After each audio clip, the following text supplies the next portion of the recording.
Hello, we'll continue from where we stopped in the last part of the play. We stopped at line 230. Mark Antony has visited the Capitol and he has seen the body of Caesar and he praises Caesar in front of the assassins and Cassius is now speaking in line 231. Mark Antony. So Antony says, "Pardon me, Caius Cassius. The enemies of Caesar shall say this. Then in a friend it is called modesty." So and Mark Antony says that even the enemies of Caesar shall praise Caesar, uh, Caesar's dead body. So whatever he has said about Caesar, he is a friend of Caesar's. It looks like modesty. Then Cassius, "I blame you not for praising Caesar so, but what compact mean you to have with us? Will you be pricked in number of our friends, or shall we on and not depend on you?" So Cassius says that he doesn't blame Mark Antony for praising Caesar. He asks Mark Antony, what agreement, what compact Antony means to have with the conspirators. And Cassius asks him if he will be a friend or can they move on without depending on him. Antony, "Therefore I took your hands, but was indeed swayed from the point by looking down on Caesar. Friends am I with you all and love you all. Upon this hope that you shall give me reasons why and wherein Caesar was dangerous." So Antony says, when he shook hands with the conspirators whose hands were red with the blood of Caesar's, he says he shook hands with the conspirators, meaning to be their friend, and but his mind was turned because he saw the body of Caesar, and his emotions had overcome him, and he could not stop himself from praising Caesar. And he repeats that he is friends with all of them and that he loves them all. But they have to give him reasons why Caesar was dangerous and why he was assassinated. Brutus, or else were this a savage spectacle? Our reasons are so full of good regard that were you Antony, the son of Caesar, you should be satisfied. So Brutus says, if they do not give reasons for the assassination of Caesar, what they see now, or the spectacle they see now, that is the dead body of Caesar, was savage, bloody, and cruel. So he says the reasons they have are so good that even if Antony were the son of Caesar, he would be satisfied with the reasons why they killed Caesar. Antony, "That's all I seek." So Antony says, "That's all I want to know. And am moreover suitor that I may produce this body to the marketplace. And in the pulpit, as becomes a friend, speak in the order of his funeral." So Antony makes another request of them. Uh, he says that he's a suitor, that is, he requests them that when they produce the body in the marketplace for the people to pay their last respects to Caesar, he should speak at his funeral as it is suitable or becoming for a friend. Brutus, "You shall, Mark Antony." So Brutus says that Mark Antony will speak in front of the people uh, in the marketplace when Caesar's body is produced there. Cassius, "Brutus, a word with you." So Caius wants to speak with Brutus privately, aside to Brutus. "You know not what you do. Do not consent that Antony speak in his funeral. Know you how much the people may be moved by that which he will utter? So Cassius says to Brutus that he does not know what Brutus does. So he says, do not agree to let Antony speak in the funeral, because Antony is such an orator that the people's minds may be turned, and they may become dangerous to the group of conspirators. So, whatever Mark Antony will utter may be dangerous to the conspirators. Brutus, aside to Cassius, by your pardon, I will myself into the pulpit first and show the reason of our Caesar's death.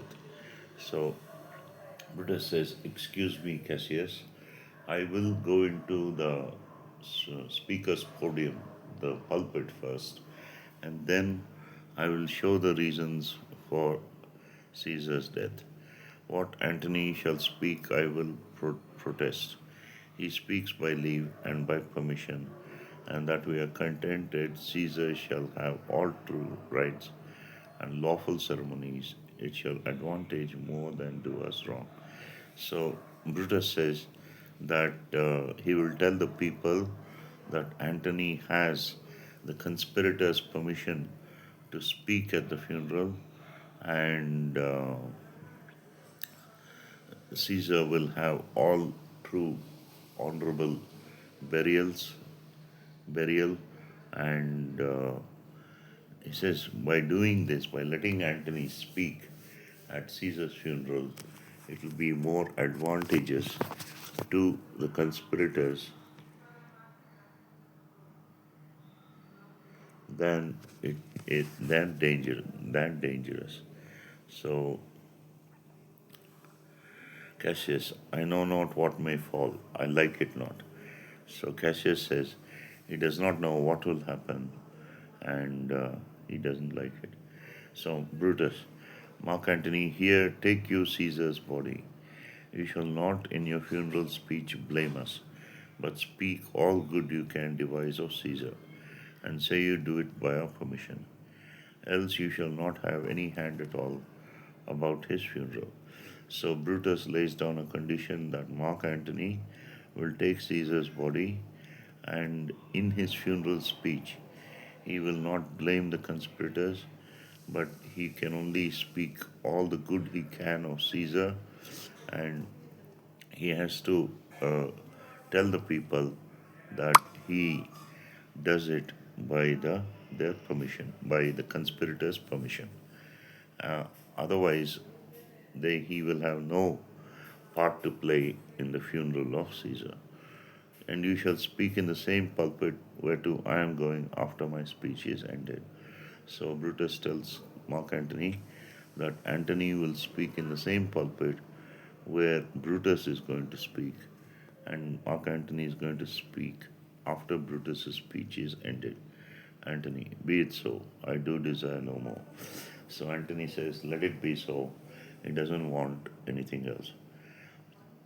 Brutus, prepare the body then and follow us. So let the body be prepared for burial, and he asks Antony to follow them to the marketplace where Caesar's last rites will be performed. All but Antony exit. So there's no one in the Senate except Mark Antony with the body of Caesar. Antony now speaks to Julius Caesar. He reveals his true self, that is, as a loyal friend of Caesar, he says to the body of Caesar, he says, oh, pardon me, thou bleeding piece of earth, that I am meek and gentle with these butchers. Thou art the ruins of the noblest man that ever lived in the tide of times. So Antony says that Caesar, the bleeding piece of earth, that is, piece of earth means his body. Our body shall return to dust after we are buried. And Caesar was bleeding because the conspirators had repeatedly stabbed him to death. he asks Caesar, that to pardon him because he's been meek and gentle with the butchers. He calls the conspirators butchers. And he says that Caesar was the noblest man that ever lived in the tide of times, that ever lived on the earth. Woe the hand that shed this, woe to the hand that shed this costly blood.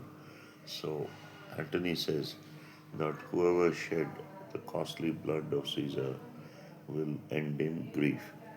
Over thy wounds now do I prophesy, which like dumb mouths do open their ruby lips to beg the voice and utterance of my tongue.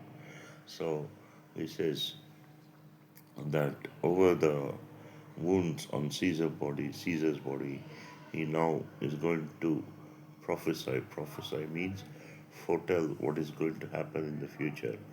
And he says the wounds are like dumb mouths which open their ruby lips. Ruby is a red gem. So the blood that is flowing out of the wounds look like mouths, and they seem to be asking or begging for Antony to speak and redress the wrong that has been done. A curse shall light upon the limbs of men. Domestic fury and fierce civil strife shall cumber all the parts of Italy. So he says that what he's going to say at the funeral will cause such widespread chaos that the limbs of men, the arms and legs of men, will be cursed, and domestic fury, that is fury in the households, and fierce civil strife, that is civil war, shall go over all the parts of Italy. Rome is in Italy. Blood and destruction shall be so in use, and dreadful objects so familiar, that mothers shall but smile when they behold their infants quartered with the hands of war. And he says that such dreadful things will go on, that people will become so used to horrible sights and smells and sounds, and that even mothers will only smile when they behold their children, their infants, do, chopped into parts in when the war takes place. He says that things will happen to such an extent that even mothers will become indifferent to the butchering of their own children, and all pity choked with the custom of fell deeds, and Caesar's spirit, raging for revenge, with Ate by his side, come hot from hell, shall in these confines with the monarch's voice cry havoc, and let slip the dogs of war, that this foul deed shall smell above the earth with carrion men groaning for burial. So it says that no one will feel pity for anybody else, and there'll be horrible deeds done on earth, and Caesar's spirit raging for revenge over the earth with Ate. Ate is the goddess of war, and Ate will come hot from hell, shall in these confines, shall on the earth, the confines of the earth, cry in a monarch's voice, cry in a imperial voice, cry in a kingly voice, cry havoc, that is destruction. And he says that he let slip the dogs of war, that this foul deed shall smell above the earth, with carrion men groaning for burial. Then he says that dead men will be groaning for burial, that that is what is going to take place in Rome after Antony speaks at the funeral.